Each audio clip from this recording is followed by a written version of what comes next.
নমস্কার।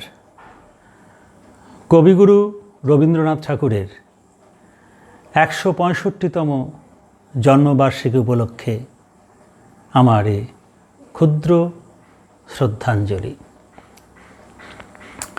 ভগবান, তুমি যুগে যুগে দূত পাঠায়েছ বারে বারে দয়াহীন সংসারে। তারা বলে গেল ক্ষমা করো সবে, বলে গেল ভালোবাসো, অন্তর হতে বিদ্বেষ বিষ্ণাসো।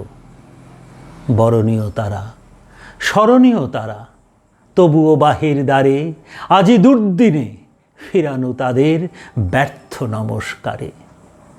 আমি যে দেখেছি গোপন হিংসার কপট রাত্রি ছায়ে এনেছে নিঃসহায়ে।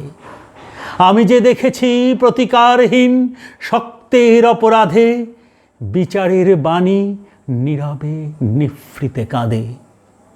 আমি যে দেখেনু তরুণ বালক উন্মাদ হয়ে ছুটে কি যন্ত্রণায় মরেছে পাথরে নিষ্ফল মাথা কুঠে। কণ্ঠ আমার রুদ্ধ আজিকে, বাঁশি সঙ্গীত হারা। অমাবস্যার কারা লুপ্ত করেছে আমার ভুবন দুঃস্বপনের তলে। তাই তো তোমায় শুধাই অশ্রু জলে, যাহারা তোমার বিষাইছে বায়ু নিভাইছে তব আলো। তুমি কি তাদের ক্ষমা করিয়াছ? তুমি কি বেসেছ ভালো?